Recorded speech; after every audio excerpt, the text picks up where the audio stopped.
আল্লাহর প্রেমে পাগল হই না, নবীর প্রেমে পাগল হই না। আপনি যদি আজকে মারা যান, আপনি আগামী কালকে গুরুস্থানে ঘুমায়া যাইবেন, আপনার আশেপাশে দিয়ে আপনার এলাকার মানুষ আপনাকে ভুলে যাবে, আপনার বন্ধু আপনাকে ভুলে যাবে, আপনার আত্মীয় স্বজন আপনাকে ভুলে যাবে। যেই দিন আপনার ভিতর থেকে পান পাখিটা বাহির হইয়া যাইব, সেই দিন আর আপনার দুনিয়ার মধ্যে কেউ সম্মান করবে না। আপনার দুনিয়ার মানুষ আপনাকে আর মনে রাখবে না। 1 মাস 2 মাস যাইবে যত, এলাকার মানুষ আপনাকে ভুলবে তত। কথা বলেন ঠিক না বেটি? জিন্দেগি তোর যাইরে পাখি দিয়া সুরারো, জিন্দেগি তোর যায় ফাঁকি দিয়া।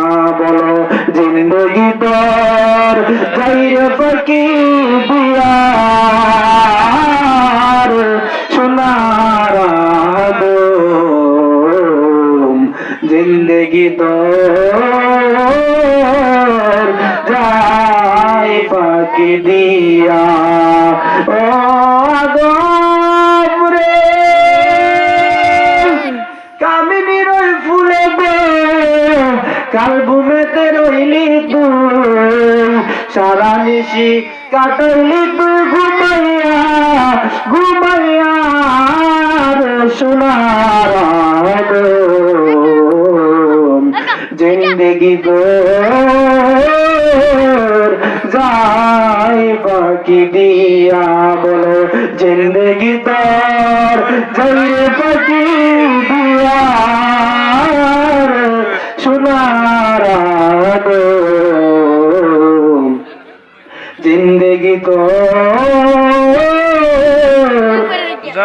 যায় ফাঁকি দিয়া। জোরে জোরে কন্যা সুবহানাল্লাহ। হাজিপুরের বাবা, আপনি আমি যদি আল্লাহকে বলে যাই, একদিন আপনি আমি অন্ধকার কবরে চলে যাব।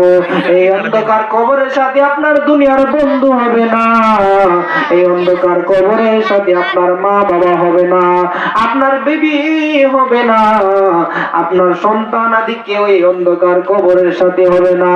এই কবরের সাথে যিনি হবেন, তিনি হলেন রাহমাতাল লিল আলামিন। কথা বলেন বাবা, ঠিক না বেটি?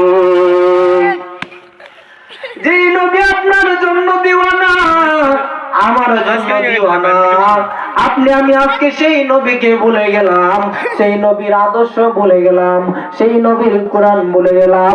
সেই নবী যেইভাবে বলছে, আমার দেশের মানুষ আজকে সেইভাবে চলে না, তারা আজকে উল্টো ভাবে চলে, অথচ দাবি করে তারা নাকি নবীর উম্মত। আরে বাবা, নবীর উম্মত হওয়া সাধারণ কথা না। আমার আল্লাহ বলে, সেই ব্যক্তি পরিপূর্ণ ঈমানদার, যার ভিতরে নবীর প্রেম থাকবে, ভালোবাসা থাকবে। যেই ব্যক্তি আমার নবীকে জানের চাইতে বেশি ভালোবাসে, তাকেই বলা হয় ঈমানদার। জোরে জোরে কি সুবহানাল্লাহ।